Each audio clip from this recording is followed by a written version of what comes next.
හැමදාමත් වගේ අදත් ආයුබෝවන් කියලා පිළිගන්නවා ශ්‍රියන් ඊශ්‍රායල් කිචන් YouTube channel එකට ඔයාලා හැමදෙනාවම.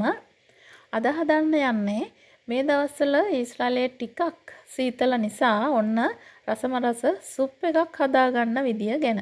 පෙන්නන්නේ ඔයාලට ඊශ්‍රායල් වල කැරට් කොහමද කියලා. කැරට් වලට හීබ්‍රු වලින් කියන්නේ ගේසර් කියලා. ඉතින් මම මේ සුප් එක හදන්න මම ගන්නවා බොන්චියට ඒ වගේම කඩල. මේවා පැය 24ක් වතුරේ තියලා පොඟවලා තමයි අරගෙන තියෙන්නේ. ඉතින් ශ්‍රියන් ඊශ්‍රායල් කිචන් channel එකට එකතු වෙලා ඉන්න ඔයාලා හැමදෙනාවම ගොඩක් ආදරෙන් පිළිගන්නවා. ගොඩක් ස්තුතියි. ඉතින් අපි හදමු සුප් එකක් රසම රස. මම ඒකට ගන්නවා ගෝවා කෑල්ලක් මේ විදිහට. ඊට පස්සේ වට්ටක්කා අලගෙඩියක් මේකට කියන්නේ ටිෂු වීම් කියලා. හීබ්‍රු භාෂාවෙන් කරපිංචාතු දෙකක්, තක්කාලි ගෙඩියක්, සුදු ලුණු ගෙඩියක්, කැරට් ගෙඩි දෙකක්. මේ තියෙන්නේ පිත්‍රිසීලියා, සූදුරු කොළ, මේ තියෙන්නේ සැල්දරි, බීලුණු ගෙඩියකුත් ගන්නවා. ඉතින් මේ ටිකම සුද්ධ කරලා මම කපා ගන්නවා. ලොකුවට තමයි කපා ගන්නෙ.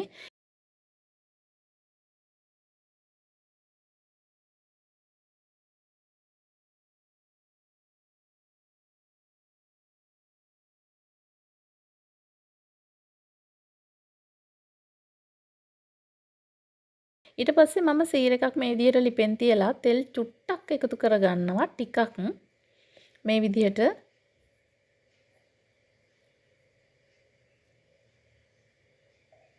ඊට පස්සේ මම ලුණු ටිකක් එකට එකතු කර ගන්නවා.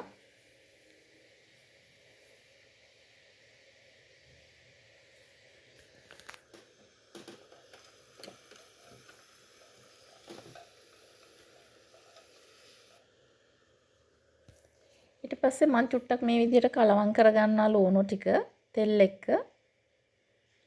මොකද මම තෙල් චුට්ටක් දාපු නිසා.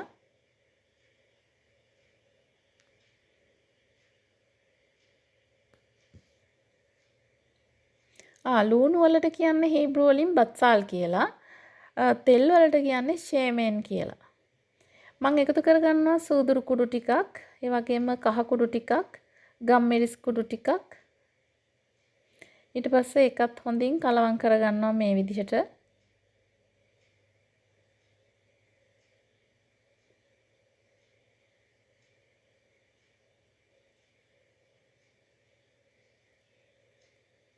ඊට පස්සේ කපාගත්ත එළවලු මම එකතු කර ගන්නවා. මම මේකට ගෝවා මලුත් එකතු කරගත්තා.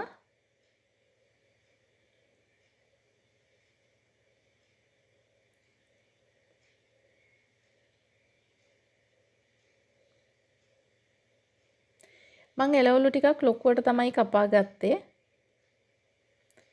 ඊට පස්සේ මම මේකට එළවලු වැහෙන්න ටිකක් වැඩිපුර වතුර එකතු කර ගන්නවා.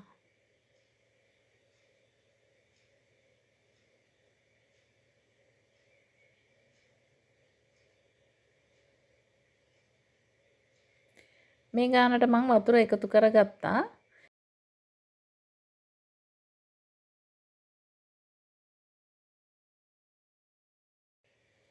ඊට පස්සේ හොඳින් කලවම් කරගන්නවා මේ විදිහට.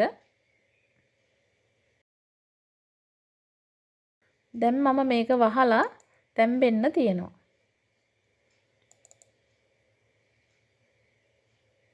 ඔන්න දැන් සුප් එක හොඳට තැම්බිලා තියෙන්නේ.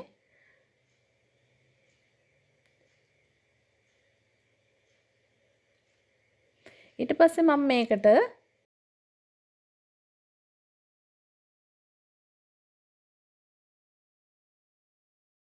සුප් කොඩු ටිකක් එකතු කර ගන්නවා. ගොඩක් එකතු කරගන්නේ නැහැ. මොකද මම ලුණු එකතු කරගත්ත වේලසනින්ම ඒ නිසා.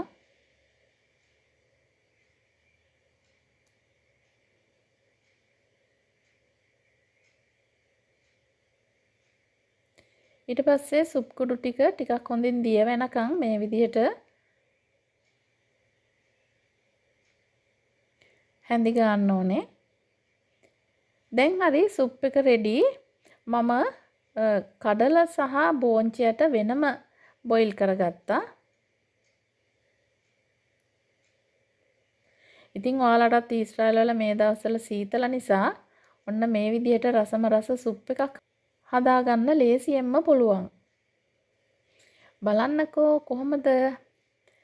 ඔන්න සුප් එක දැන් රෙඩි. රස බලන්නයි තියන්නේ.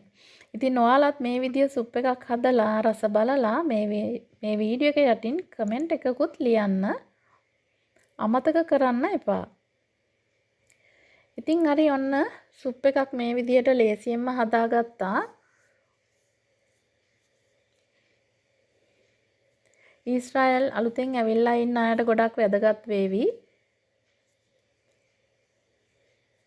ඉතින් මේ වගේ රසම රස කෑම හදන ගමන් හීබ්‍රුත් ඉගෙන ගන්න ශ්‍රියන් ඊශ්‍රායල් කිචන් YouTube channel එකට ඔයාලත් එකතු වෙන්න රැඳිලා ඉන්න හැමදාම. ගිහිල්ලා එන්නම් ඔයාලා හැමදෙනාටම සුබම සුබ දවසක් වේවා.